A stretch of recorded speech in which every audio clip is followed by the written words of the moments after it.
அனைத்து விவசாய பெருமக்களுக்கு வணக்கம். நான் உங்கள் அக்ரீனியா. இந்த வீடியோவில் எதை பற்றி பார்க்க போகிறோம் அப்படின்னா, தக்காளியில் வரக்கூடிய முக்கியமான பூச்சி தாக்குதலை பற்றி தான் பார்க்க போகிறோம். அதனுடைய அறிகுறிகள் எப்படி இருக்கோ, அதுக்கு தீர்வு என்ன பண்ணலாம் அப்படிங்கிறத பார்க்கலாம். முதல்ல ஃப்ரூட் போரர்னு சொல்லக்கூடிய காய் துளைப்பான். இந்த காய் துளைப்பான் என்ன பண்ணும் அப்படின்னா இந்த புழுக்கள் இளம் காய்களில் துளையிட்டு அதுக்குள்ளே இருக்கக்கூடிய சதைப்பகுதிகளை முழுசாக சுரண்டி சாப்பிட்ரும்.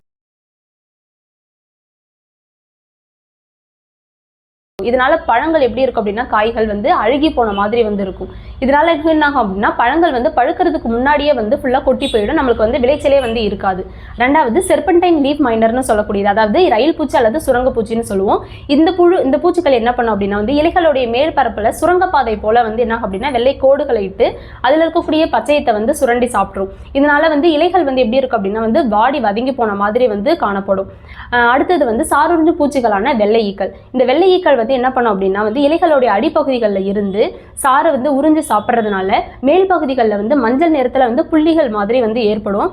இது இலைகள் எல்லாமே எப்படி இருக்கும் அப்படின்னா மஞ்சள் நிறத்துல பழுத்து போன மாதிரி காஞ்சி போயிடும். அதனால செடியோட வளர்ச்சி தன்மை எப்படி இருக்கும் அப்படின்னா ரொம்ப கம்மியாகவே தான் இருக்கும். அடுத்தது இலைப்பேன்னு சொல்லக்கூடிய த்ரிப்ஸ். இந்த த்ரிப்ஸ் வந்துச்சு அப்படின்னா என்ன ஆகும் அப்படின்னா இந்த இலைப்பேன் தாக்குதல் செடிகளுடைய இலைகள் இளம் தளிர்களில் என்ன பண்ணா அடிப்பகுதிகளில் இருந்து அதோடைய சாறுகளை உறிஞ்சு சாப்பிட்றதுனால இலைகள் எப்படி இருக்கும் அப்படின்னா மேல் நோக்கி சுருண்டு போன மாதிரி இருக்கும். இதனால இலை சுருட்டு நோய் என்னது ஏற்படுத்தும். அடுத்தது அஸ்வினி பூச்சி. இந்த ஏபிட்னு சொல்லக்கூடிய அஸ்வினி பூச்சி என்ன பண்ணுன்னா இலைகளில் கொத்து கொத்தா இளம் தளிர்களில் கொத்து கொத்தா இந்த பூச்சிகள் இருந்து அதோடைய சாறுகளை உறிஞ்சு சாப்பிட்ரும்.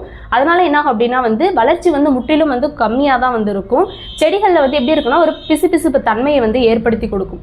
அடுத்தது நூற்புழு தாக்குதல், நெமட்டோட்ஸ். இந்த வேர்ப்புழுக்கள் என்ன பண்ணும் அப்படின்னா வேர்களில் முட்டையிட்டு அதோடைய வேர் பகுதிகளை முழுசா சுரண்டி சாப்பிட்றதுனால ஒரு மாதிரி அழுகி போன மாதிரி இருக்கும். செடி திடீர்னு பார்க்கும்போது எப்படி இருக்கு அப்படின்னா பட்டு போன மாதிரி, அதாவது இலைகள் எல்லாம் காஞ்சி போன மாதிரி, செடியே வளர்ச்சியே சுத்தமா இருக்காது. அடுத்தது என்னது அப்படின்னா கட்வாம்னு சொல்லக்கூடிய வெட்டுப்புழு. இந்த வெட்டுப்புழு என்ன பண்ணும் அப்படின்னா தண்டு பகுதிகளில் வெட்டி விட்ட மாதிரி காணப்படும், பாதிப்பு ஏற்படுத்தும். அதனால செடிகளுடைய வளர்ச்சி தன்மையே நமக்கு இருக்காது. இது மாதிரி பூச்சி தாக்குதல் ஏற்பட்டுச்சு அப்படின்னா நம்மளுக்கு பூக்கிற தன்மையும் இருக்காது, காய்க்கிற தன்மையும் முற்றிலும் கம்மியாக இருக்கும். வளர்ச்சியே செடியோட வளர்ச்சி தன்மையே சுத்தமாக இருக்காது. இதுக்கு நம்ம என்ன தீர்வு பண்ணலாம், இது எப்படி தடுக்கலாம் அப்படிங்கிறத பார்க்கலாம். நம்ம இயற்கை முறையில் இப்போ நம்ம தடுக்கிறோம் அப்படின்னா இது மாதிரி இன்ஃபெக்ட் ஆனது, அதாவது பெஸ்ட் அட்டாக் ஆனது, பூச்சி தாக்குதல் ஏற்பட்டிருக்கக்கூடிய செடிகளையோ இலைப்பகுதிகளையோ என்ன பண்ணணும் அப்படின்னா அப்புறப்படுத்திடணும், இல்லைனா எரிச்சு விட்டு சாம்பலாக்கிடணும். அடுத்து என்னது இல்லை அப்படின்னா எல்லோ ஸ்டிக்கி ட்ராப் இல்லை ப்ளூ ஸ்டிக்கி ட்ராப்னு சொல்லக்கூடிய பொறிகளை ஒரு ஏக்கருக்கு 5லேருந்து 10 வரைக்கும் வச்சு நம்ம பூச்சி கண்ட்ரோல் பண்ணிக்கலாம். இதுவும் இல்லை அப்படின்னா வேப்பெண்ணெய் கரைசலோ இல்லை வேப்பம் பின்னாக்குகளோ என்னது அப்படின்னா பயன்படுத்தி இந்த பூச்சிகளை கண்ட்ரோல் பண்ணலாம். ஆனால் நம்ம செடியோடைய வளர்ச்சி, பூச்சி மட்டும் கண்ட்ரோல் பண்ணுறதால வளர்ச்சி தன்மையை நம்ம அதிகப்படுத்தணும். அதுக்கு என்ன பண்ணலாம் அப்படின்னா நம்ம தயாரிப்பான இன்ஃபினிட்டி ஃபெர்டிலிட்டி தான் நம்ம ரெக்கமெண்ட் பண்ணுறோம். இன்ஃபினிட்டி இது பயோ பெஸ்டிசைட் கன்சார்ஷியா, இயற்கை பூச்சிக்கொல்லி கூட்டமைப்பு. இதில் மொத்தம் 5 வகையான நுண்ணுயிர்கள் இருக்குது. இதில் செடிகளில் வரக்கூடிய புழுக்கள், வண்டுக்கள், நூற்புழு, சாருறிஞ்சும் பூச்சிகள் அனைத்தையும் என்ன பண்ணும் அப்படின்னா மொத்தமாக கண்ட்ரோல் பண்ணக்கூடிய கெப்பாசிட்டி இருக்குது. அடுத்து ஃபெர்டிலிட்டி. இது என்ன பண்ணும் அப்படின்னா இதில் 6 வகையான நுண்ணுயிர்கள் இருக்குது. 7 வகையான ஊட்டச்சத்துக்களை தாவரங்களுக்கு எடுத்து கொடுக்கும்.